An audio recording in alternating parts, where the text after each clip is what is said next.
শুহাদায়ে কারবালা। আপনি একটু আমার কথা একটু মনোযোগ দিবেন নি? শুহাদায়ে কারবালা শব্দের অর্থ হইল কারবালার জমিনের শহীদগণ।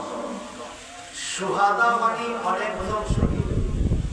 কারবালার জমিনে যারা শহীদ হয়েছে ওনাদের স্মরণে মাহফিল। এখন যদি আপনি বলেন যারা চলে গেছে পৃথিবী থেকে বিদায় নিয়ে গেছে ওনাদের স্মরণে মাহফিল দিয়ে বললাম, আমার মাওলানা কারীম বলেন বিসমিল্লাহির রহমানির রহিম ওয়ালা তাকুলু লিমা ইউক্তালু ফি সাবিলিল্লাহি আমওয়াত। আল্লাহর রাস্তায় যুদ্ধ করতে যারা শহীদ হয়েছে তোমরা ওনাদেরকে মৃত বলিও না। হুকুম কার? বলেন না হুকুম কার? আল্লাহ বলে মরে নাই। সাহাবায়ে কেরাম বলেন নবী গো না যদি মরে দাফন করলাম কারে, কাফন পড়াইলাম কারে, মাটি দিয়া চাপা দিলাম, জানাজা দিলাম, না বললে দিছে।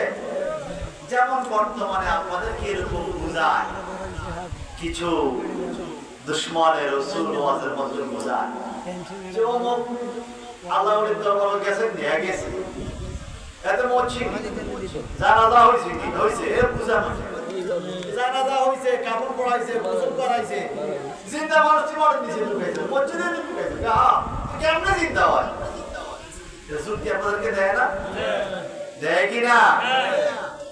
সাহাবায়ে কেরাম বলেন নবী গো আমরা তো দাফন করলাম, কেমনে জিন্দা হয়? শহীদরা কিভাবে জিন্দা হয়? আমার আল্লাহ পাক জিব্রাইল ফেরেশতা দিয়ে পাঠাইয়া কয় নবী আপনি বলে দেন ওয়াল আহিয়াউন, বরং তারা জিন্দা। হাইয়ুন এক বছর, আহিয়াউন বহু বছর।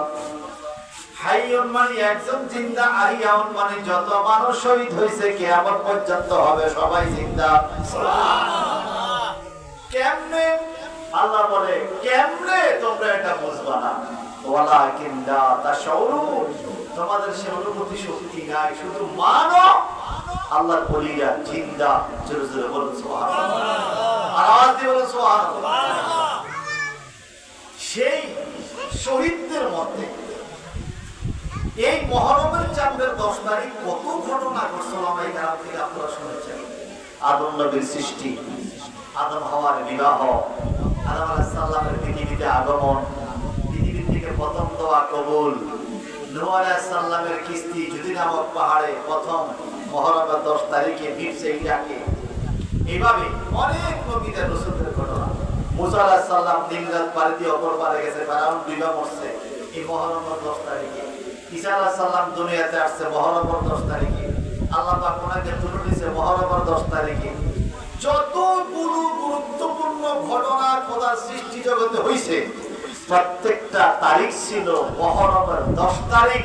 চিৎকার দিয়ে বলুন সুবহানাল্লাহ, সুবহানাল্লাহ, আরো জোরে বলেন সুবহানাল্লাহ। কিন্তু বাজান আমার ওই ঘটনাগুলো এত আলোচনা হয় না। মুহররমের 10 তারিখের কথা মনে হইলে আমাদের একটা ঘটনা বেশি বেশি মনে হয়, সেটা হলো ইমাম হাসান হুসাইন, ইমাম হুসাইন রাদিয়াল্লাহু আনহু